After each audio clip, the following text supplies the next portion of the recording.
Здравствуйте! В эфире программа «Лицом к лицу». Сегодня мы встретимся с акимом Алматы Виктором Храпуновым. Это политик восточного типа, сдержанный в эмоциях, осторожный в суждениях, чуждый внешних эффектов. Сегодня ему поручено навести порядок в столичном хозяйстве, а значит, на базарах, автостоянках, бензозаправках, ставших кормушками многочисленных теневых структур. Справится ли Храпунов с этой задачей? И вообще, что он за человек? Одни считают его холодным технократом, другие говорят о нем как о президентском фаворите и баловне судьбы. Давайте познакомимся с ним поближе.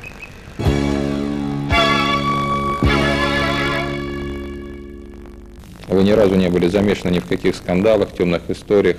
А можно ли сказать, что вы исключительно честный человек, который всю жизнь живет на одну скромную зарплату госслужащего? Ну, по крайней мере, я понимаю так, что на хлеб, на масло, на сахар мы как-то зарабатываем, а все остальное жизнь, конечно, покажет, расставит свои акценты. Если не секрет, какая сейчас у вас зарплата? Ну, оклад 14 800, плюс выслуга по государственной службе, бывает премия. Ну, я думаю, где-то 20, 22, 23 тысячи набегает. Вы состоятельный человек? Мой стаж на руководящей работе засчитан сегодня в стаж государственного служащего. То есть мне где-то процентов под 50 набегает уже выслуги лет. То есть это дополнительная прибавка к моей заработной плате. То есть плохо или хорошо, я в этой ситуации, значит, каким-то образом защищен. Ну, а до смешного уже доходило. Я министром был первый месяц моей работы, моя зарплата была меньше, чем у моего водителя. Для того, чтобы водитель не уходил с должности водителя в автохозяйстве, там с помощью различных надбавок ему дали зарплату выше, чем у меня. Я об этом молчал, никому не говорил. Водитель не знал об этом, да? Тоже не знал водитель об этом. Он не смеялся? Я просто спросил, Или сочувствовал? сколько ты получаешь, и мне назвал цифру.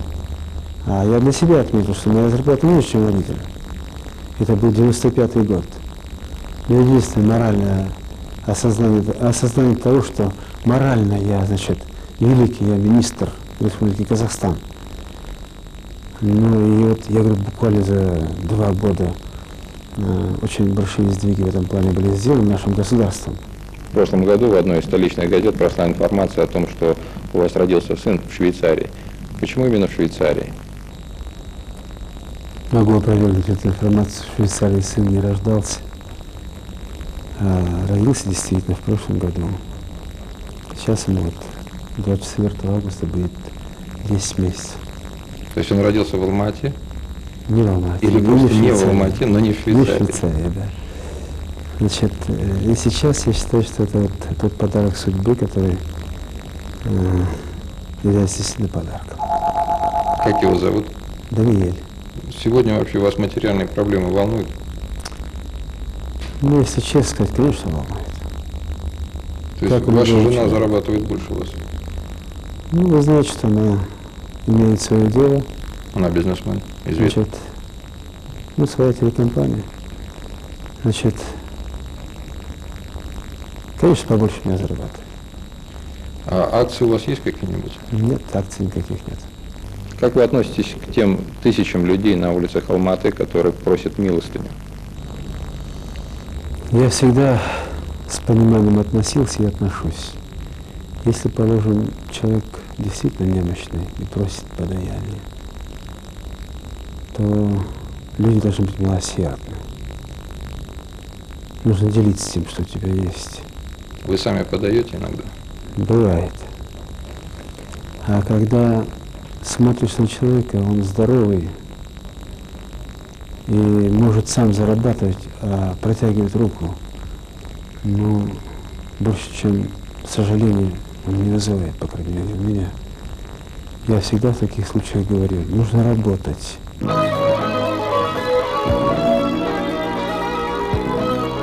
Кто умеет довольствоваться малым, тот богат. Гальдони. Говорят, что вы один из любимцев президента, что у вас очень близкие, теплые отношения с семьей президента. Это так? Я могу сказать, что близких отношений с президентом Назарбаевым у меня как таковых нет. Семьи? И только своим трудом мы доказывали всегда, на какой должности я бы не работал, какую-то отдачу и, если правильно выразиться, отрабатывал, наверное, то доверие, которое было мне авансом оказано в той или иной ситуации. Тут скрывать нечего. Виктор Храпунов родился в 1948 году в селе Предгорном Восточно-Казахстанской области. У него 5 братьев и сестер. После окончания техникума работал дежурным слесарем на Алматинской ТЭЦ. Затем армия и студенческая скамья в Алматинском энергоинституте. Получив специальность инженера-электрика, Храпунов вернулся на ТЭЦ и за несколько лет вырос до начальника турбинного цеха. Переход на госслужбу тоже был резким. В 1986 году Храпунов сразу стал председателем Ленинского райисполкома. На альтернативной основе был избран вторым секретарем Алматинского горкома партии. Несколько лет был вторым человеком в администрации Алматы после Нуркадилова. В марте 1995 года Виктор Храпунов был назначен министром энергетики Казахстана. В июне 1997 стал акимом Алматы. У него 3 детей. Жена Виктора Вячеславовича Лейла Бекетова, руководитель телекомпании ТАН. Всех чиновников, наверное, можно разделить на 2 категории – игроки и солдаты. Допустим, Терещенко – это солдат, Кожегельдин – игрок, Карибжанов – солдат, Нуркадилов – игрок. К какой категории вы себя относите? Я думаю, в данной ситуации, не и душой, все-таки я больше солдат. Вот некоторые наблюдатели все-таки считают вас очень восточным человеком, который не вступает ни в какие конфликты, ни в какие скандалы. У вас вообще были какие-то серьезные конфликты вот с представителями власти, другими? Приходилось быть бойцом? Ну, если откровенно говорить, то много было боев. Незримых миру боев.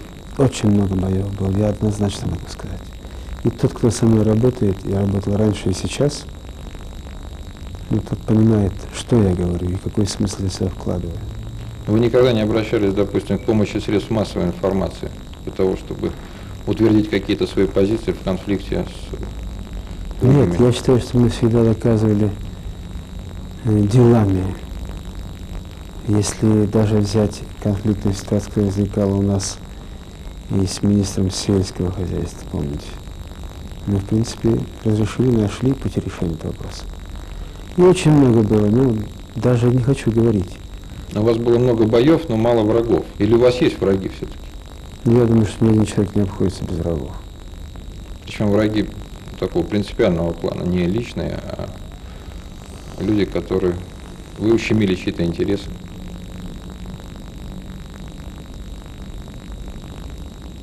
Трудно сказать. Каждый человек, подобно Луне, имеет свою неосвещенную сторону, которую он никому не показывает. Марк Твен.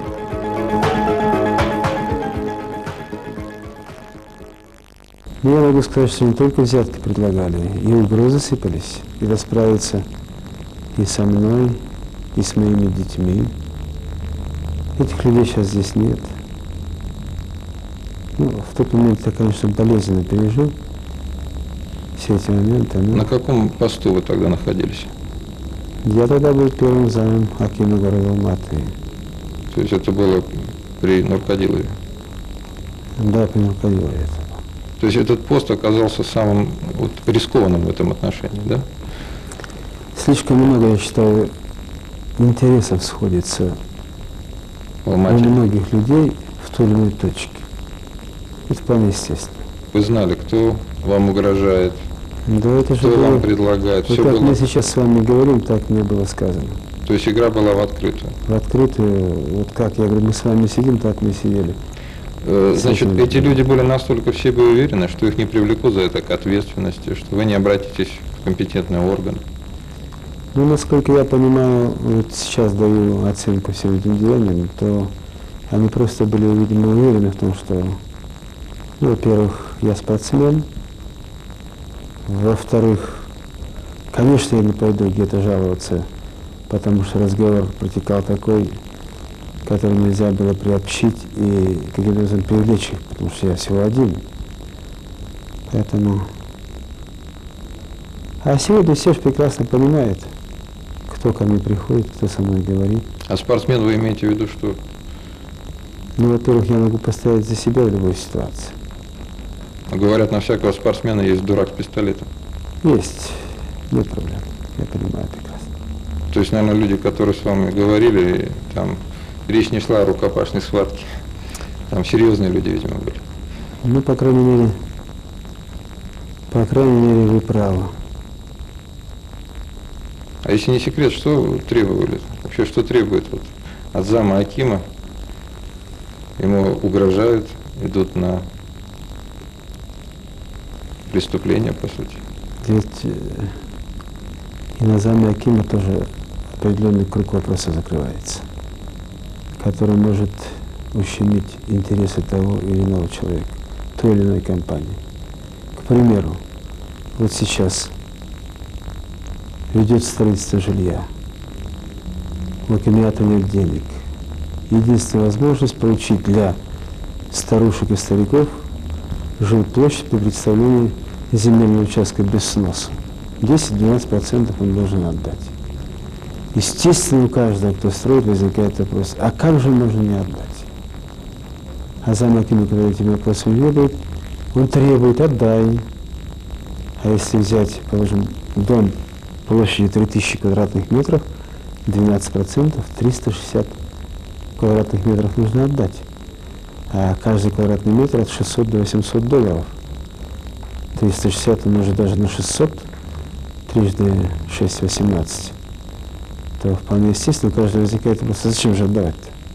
Ведь можно просто прийти, сказать вот так, и решить вопрос.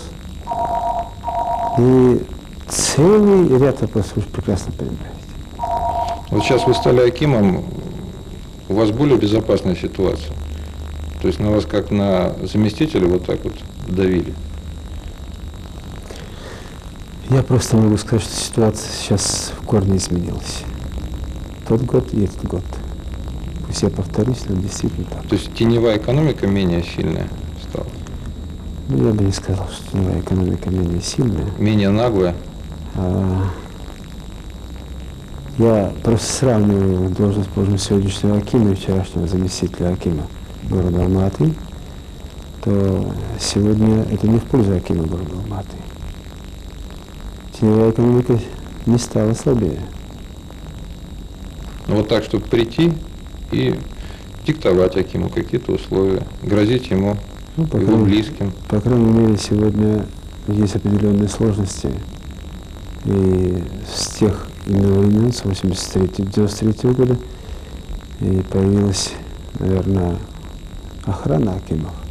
Раньше же не было. Вот тогда, когда к вам приходили, тогда не было охраны. Тогда не было охраны, да. И руководитель тогда не был охраняем до определенного момента. А когда поняли, что это чревато последствиями, то ввели статус и положение в охране акимов. Но вообще вот тогда, после этих угроз, вашу семью стали охранять? Если откровенно сказать, то выставили наряд милиции. Около дома? Около дома. Но тот, кто хочет что-либо сделать, он уж прекрасно понимает. Около дома стоит наряд милиции, а ведь любой член семьи может появиться в любом месте, без охраны, без всего. Так что здесь практически никто не застрахован.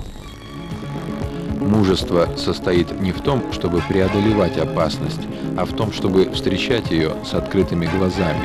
Жан-Поль. Сколько комнат в доме мэра Алматы? В нашей квартире 4 комнаты. Общая площадь 78 квадратных метров. Вы живете в элитарном районе? Самал? Ну, если считать элитарный район, девятиэтажка, Самал 1, дом 1. Самый первый дом в Самаре, который был построен, где самая большая комната 19 квадратных метров, то вот такой элитарный район, там мы живем. То есть вы туда переехали, будучи заместителем мэра или попозже? Ну, будучи заместителем, да. То есть сейчас вы не планируете как-то улучшать жилищные условия? Ну, стоит вопрос. 3 детей, маленький сын, Пятером вы живете, да? маленький сын, так что есть вопросы. Вы автолюбитель? Да, я за рулем езжу давно. Шикарная иномарка. Ну, до последнего была 93-я модель. То есть гоняете немножко. Ну, сейчас практически не бывает времени. А сколько вы платите за квартиру в месяц? Вот последний раз принесли 3032 или 36 тенге без электроэнергии, без телефона. Ну, то есть это если соотнести с вашей зарплатой, то немалая сумма. Ну да. У вас есть домработница?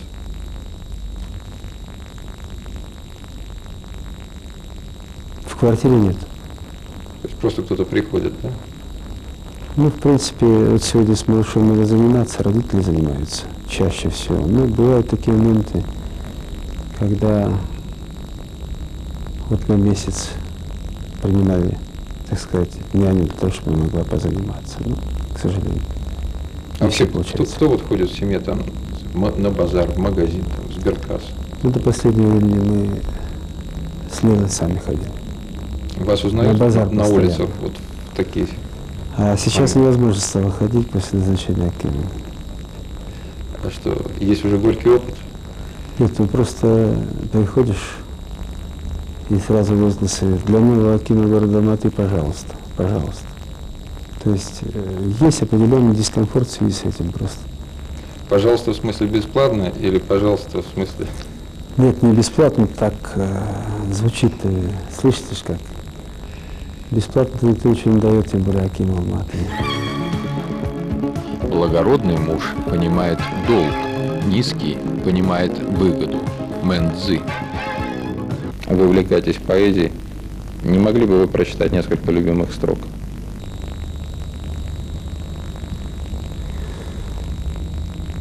Сколько хотите.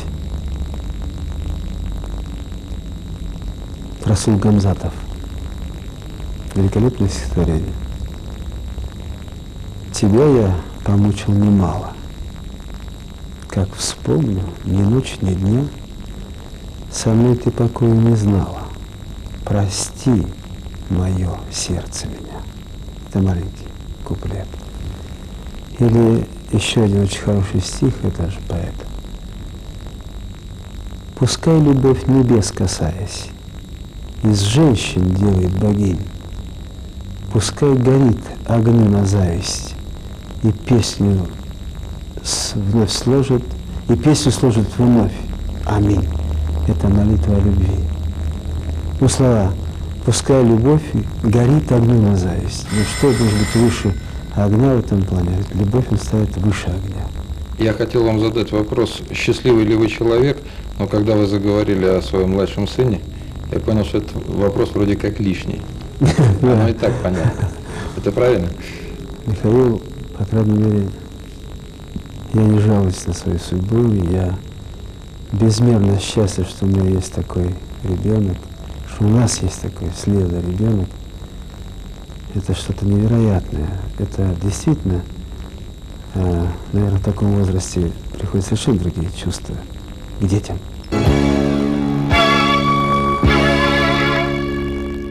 Трудно сказать, что ждет Виктора Храпунова. Станет ли для него пост Акима счастливым трамплином, или ему придется бесславно уйти, подобно его предшественнику. Сегодня мэр повел наступление на весьма могущественные интересы. Может быть, когда-нибудь он расскажет об этом более откровенно. А пока могу сообщить любопытную подробность из недавней истории.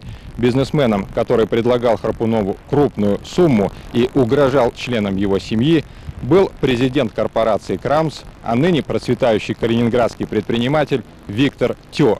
Всего вам доброго.